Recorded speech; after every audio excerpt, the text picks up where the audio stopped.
ប្រទេសកម្ពុជាល្បីនៅសហរដ្ឋអាមេរិកខ្លាំងតែម្ដងតាក់ទងជាមួយនឹងលុយ5.10 billion ដុល្លារហ្នឹងអញ្ចឹងគេបង្កក់លុយហ្នឹងនៅក្នុង cryptocurrency ហ្នឹងបើនិយាយខ្លីទៅហៅនិយាយថាលុយ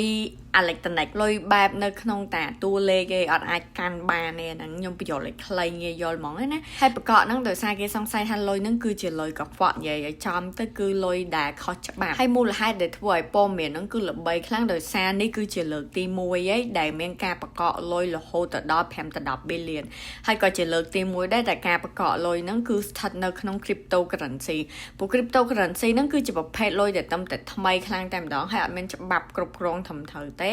ចឹងលើកនេះគឺជាលើកដំបូងហ្មងដែលធ្វើឲ្យពិភពលោកផ្អើលខ្លាំងមែនតើហ្មងចឹងมันធ្វើឲ្យពិភពលោកហ្នឹងចាប់អារម្មណ៍ថាតើជាប្រទេសណាចឹងទៅហើយសំខាន់អ្នកដែលគាត់ដែលជាប់ពាក់ព័ន្ធហ្នឹងគឺជាជនជាតិចិនដែលគាត់នៅក្នុងប្រទេសកម្ពុជាដែលធ្វើឲ្យគេទៅចាប់អារម្មណ៍នៅប្រទេសកម្ពុជាឥឡូវហ្នឹងគឺខ្លាំងមែនតើហ្មង